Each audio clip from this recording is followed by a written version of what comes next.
Hi everybody, my name is Melissa and welcome to my channel. I am so happy to be finally sitting back and filming. It's been around 2 months since I've filmed, uploaded, or done anything on YouTube, and it is so great to be back in front of the camera again. I kind of had to get over my fear, but we're here, it's happening, so thank you so much for being patient while I kind of took this time away from social media. It was like an unintended break, but I had stuff going on outside of, online. Get ready, this is the mid-year book Freakout tag, and I did this one last year in 2019. I will leave that link down below if you're interested in checking out my answers from last year. So this is a fun one to do. I absolutely love watching these videos, and I'm excited to finally be able to do one of my own this year.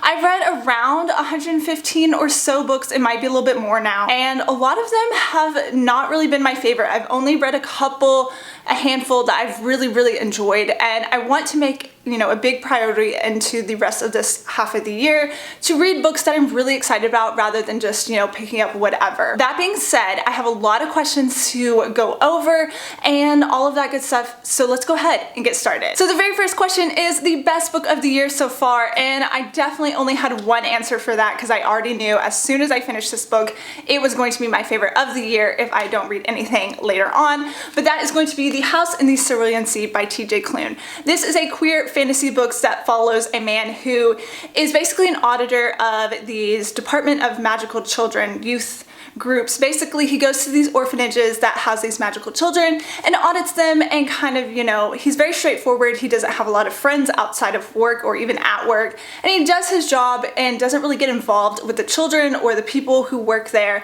And he's given this assignment to go to this one house, this one right here, and basically audit the children that are there, and these are considered the most dangerous kids that can bring around the apocalypse, things like that.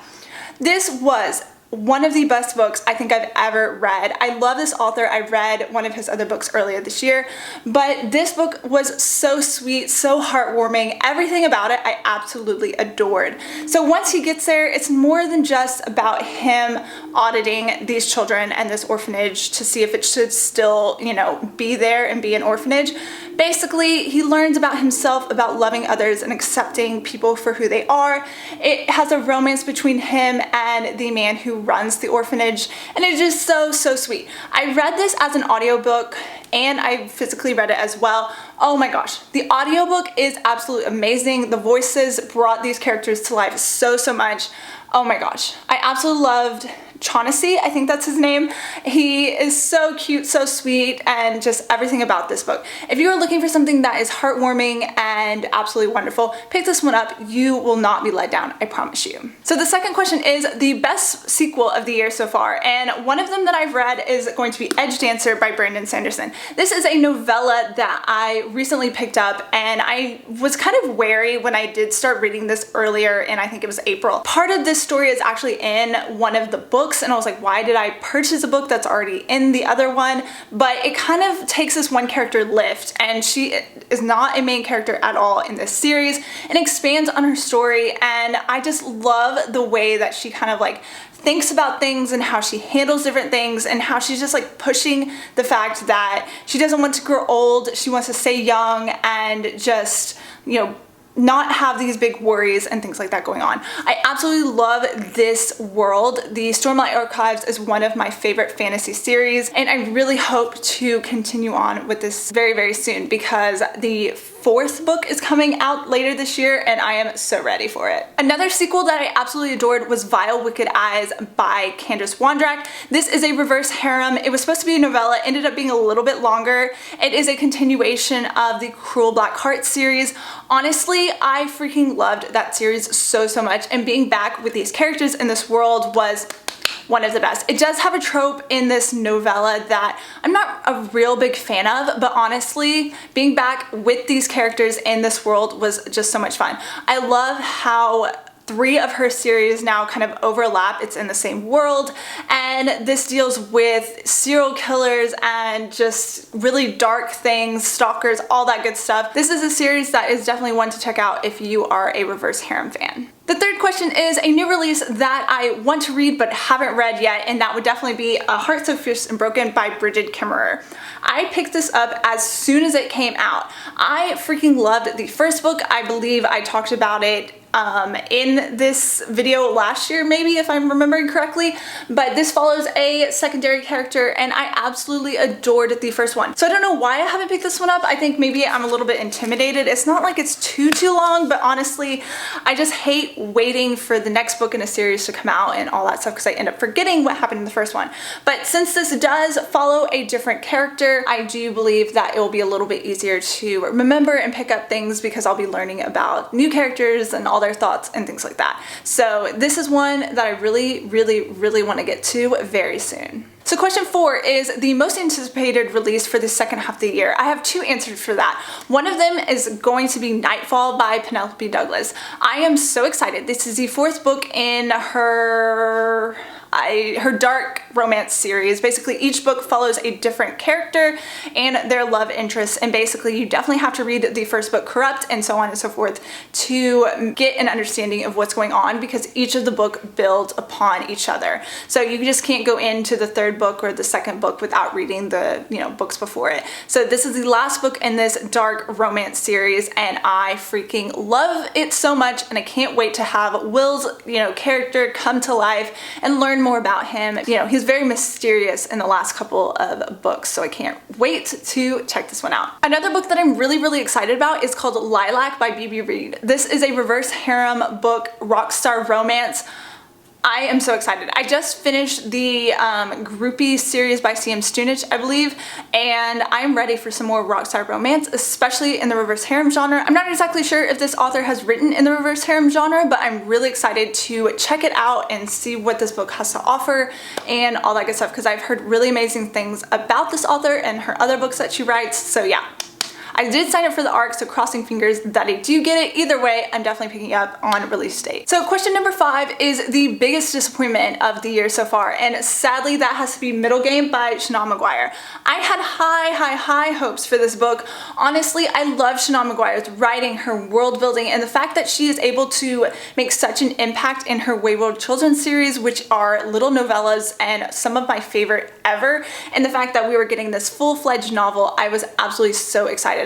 Unfortunately, this book really left me, wanting more explanation of things. It just wasn't really my cup of tea. It follows a set of twins who are made by this scientist, and basically they're hunted because they are supposed to bring about this like apocalypse or something, and yeah.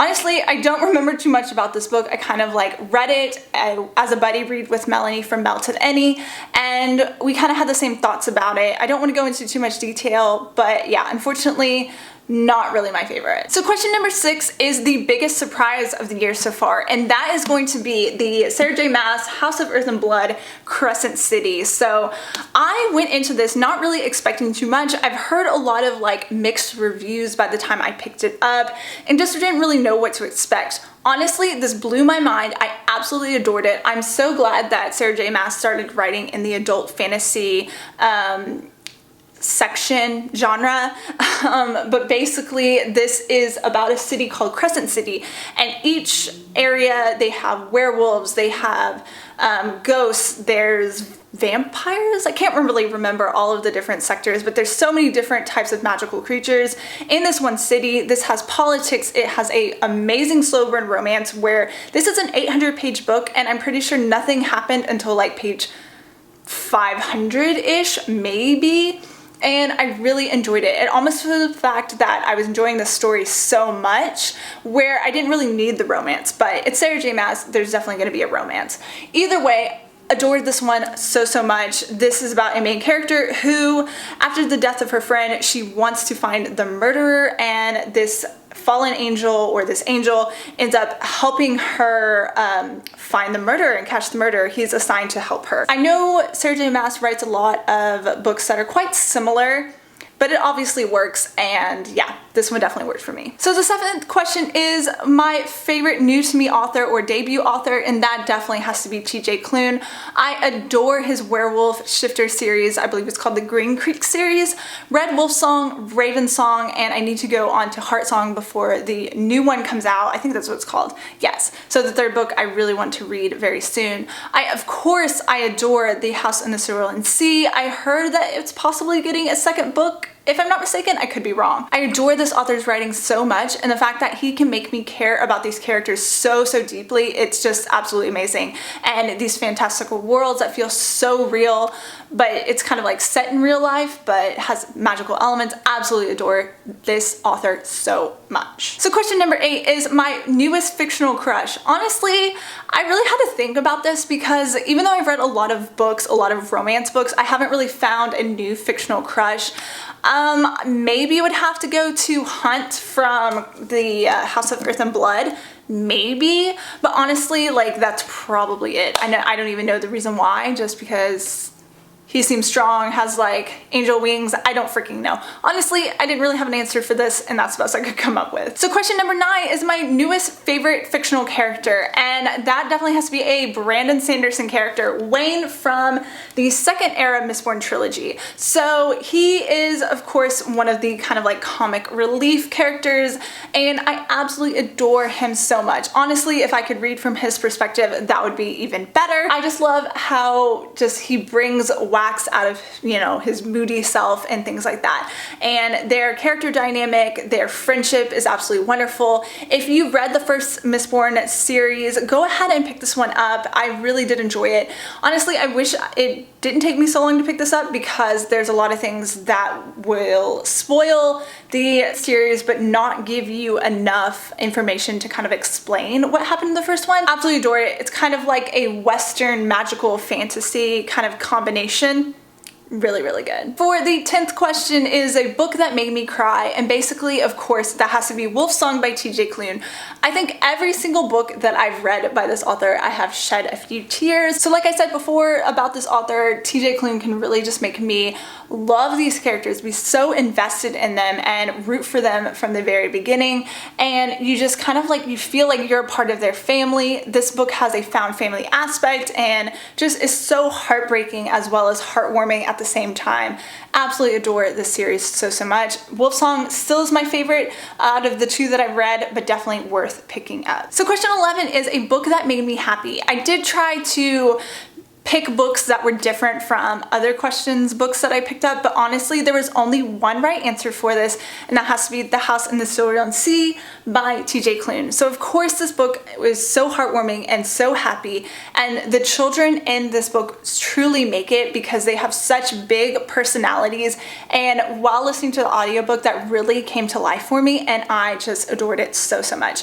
So again, pick this book up. If you have any recommendation from me from this video, this one right here. So number 12 is the most beautiful book that I have purchased or received this year, and I have been kind of going on a book buying ban. Not really, I've been just trying to not purchase as many books as I normally do because I have so many on my shelf that I need to pick up. So I did pick up one, which obviously is absolutely gorgeous. All of the books in this series are, and that is Feast of Sparks by Sierra Simone. I'm not sure what it is. Every single cover from this series is absolutely gorgeous and just kind of eye-catching in its own way, and I can't wait to pick this one up. This is also another like one of my favorite new to me authors. As soon as I read A Lesson in Thorns, I went and purchased this one. Just really need to get to it very soon. So that kind of leads into the last question of what books do I need to finish by the end of the year? And honestly, there are so many. I made 2 different videos at the end of last year of most anticipated reads, as well as books that I need to read for 2020. I have gone through some of those books already and picked them up and read them,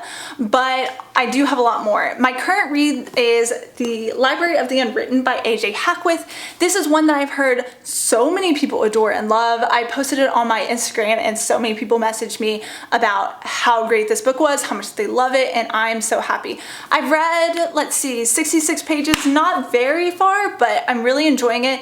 It's definitely a different, writing style than I've been reading in the past. It's definitely more descriptive and flowery writing, and I'm loving it so much. It's taking me a little bit longer to get through it, but every time I pick it up, I'm loving it. And one that I wish I had picked up earlier and I just recently purchased is Beach Read by Emily Henry. This was on one of my most anticipated books of the year. Pretty much, I'm super excited. Again, it's another book about books, and these 2 authors are on vacation and they end up switching genres with each other, and I heard it's a lot more heartbreaking and deals with grief and loss and different things like that than this cover would suggest. So I kind of like having to like psych myself up to pick this one up, but I'm really excited. I've heard nothing but great things. Alrighty guys, that is the end of the mid-year book Freakout tag. I've read a lot of books, a lot of ones that I didn't really enjoy, but a lot that I did as well. So I'm going to be a lot more choosy or picky about the books that I pick up the second half of the year, and I can't wait. So if you have any recommendations for me or want to talk about any of the books that I talked about, go ahead